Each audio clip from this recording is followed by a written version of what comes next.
नमस्कार दोस्तों, आपके अपने भरोसेमंद यूट्यूब चैनल में एक बार फिर से हार्दिक स्वागत है। हम आज आप लोगों के साथ हाजिर हुए हैं 7वें पे कमीशन।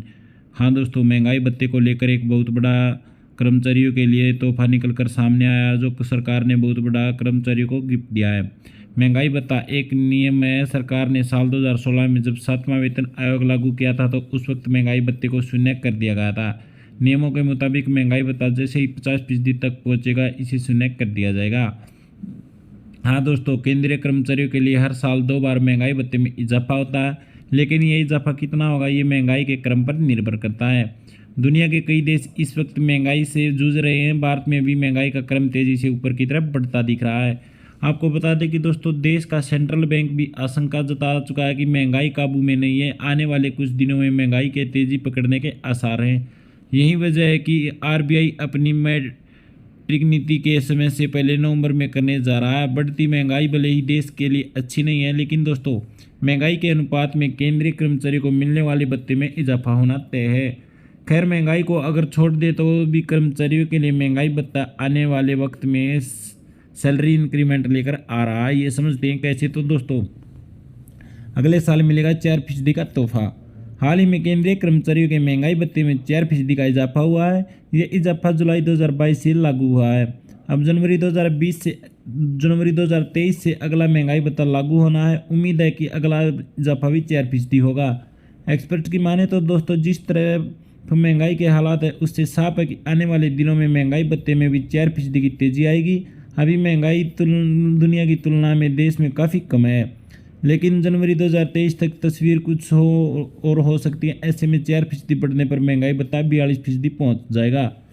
50% महंगाई भत्ता होते ही बढ़ेगी सैलरी।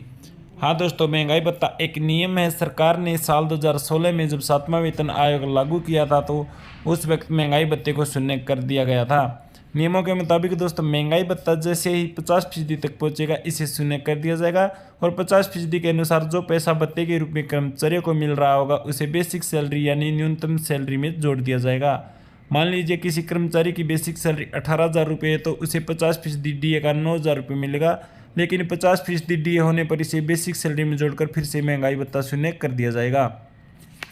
आपको बता दें कि महंगाई भत्ता कब किया जाता है शून्य? तो दोस्तों, जब भी नया वेतनमान लागू किया जाता है, कर्मचारियों को मिलने वाले डीए को मूल वेतन में जोड़ दिया जाता है। और जानकारों का कहना है कि दोस्तों, यूं तो नियम कर्मचारियों को मिलने वाले 100% डीए को मूल वेतन में जोड़ना चाहिए, लेकिन ऐसा नहीं हो पाता तो वित्तीय स्थिति आड़े आती है। हालांकि साल 2016 में ऐसा किया गया था। उससे पहले दोस्तों, साल 2006 में जब 6वां वेतन आयोग आया था तो उस समय 5वें वेतन में दिसंबर तक 187% डीए मिल रहा था। पूरी डीए मूल वेतन में मर्ज दिया गया था, इसलिए 6ठे वेतनमान का गुणांक 1.87 था।